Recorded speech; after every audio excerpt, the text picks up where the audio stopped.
Hi guys, so today is CD24, I believe, and I'm just stopping by to give you guys an update on how my pelvic ultrasound went today. So I went in, if you haven't seen my previous video, I really lucked up and I was able to get in a lot sooner to get this ultrasound done, which I needed this ultrasound and if possible the 3-day lab, so taking blood whenever I am on my third day of my menstrual cycle, if it comes. But the hardest part was going to be to get in to get this ultrasound. Initially, when I went to schedule it, this one place was backed up for 6 weeks, and then I called another place and they were able to get me in the very next day. So yay, I got to get in, which hopefully means that my doctor can look at the results and get me started on these fertility treatments a lot sooner.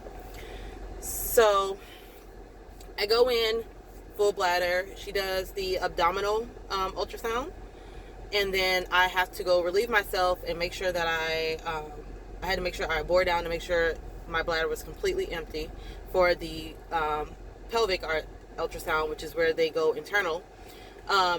If you haven't ever had this, it's the exact same probe and procedure they do whenever you have conceived and you are early on in your pregnancy, so around like the 6-week mark when they're checking everything and measuring to see how far along you are.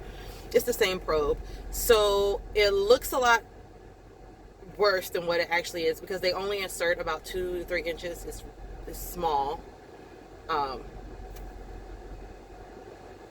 If you're trying to conceive, you probably have experienced larger items. So anyway, you go in, it's this little probe, and it has like a camera on the tip of it. They only insert about 2 to 3 inches of it, and they put on what I call it the condom, but it's really a plastic sheath that they put over it, and then they put a water-based lubricant on it. And then she had me to manually and kind of to guide it in. So I had to go under the sheet and guide it in. At no point through this entire procedure did she see my lady bits. There was a sheet over me at all times. She didn't touch me or anything. So in my personal opinion, it's a lot more tolerable than getting a pap smear.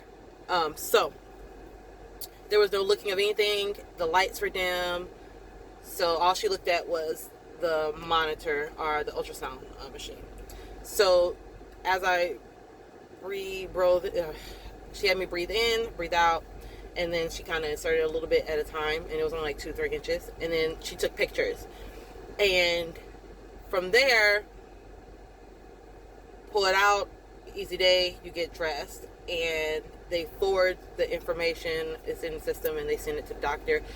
The technicians aren't allowed, I don't believe, to tell you exactly what it is that they saw or make a diagnosis or anything like that. But my technician apparently has PCOS, and so she was asking me like the questions that she needed to put in about my symptoms and what brought me in and all kinds of stuff like that.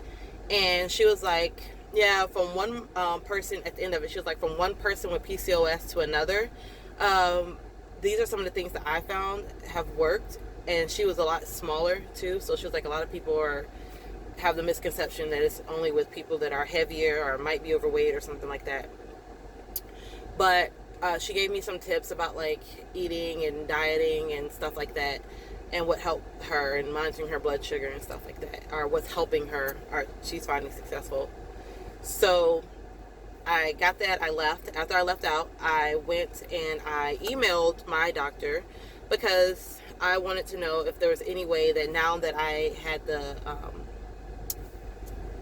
the ultrasound done, if I would be able to get the Clomid so that I can kind of start the cycling, so that hopefully this month I can work towards conceiving. So keeping in rhythm to where my period's supposed to be. Of course, she hasn't responded back yet, but I also called her, and her receptionist didn't know how to schedule the phone consult that she told me I needed to schedule. So I guess she just put in a note, and I'm just waiting to hear back from her. Hopefully hopefully she can put the prescription in so that I can start this cycle, and I will definitely be vlogging about how I'm feeling and everything like that once I start. But I just want to give you guys an update. As far as feelings today, I am all over the place.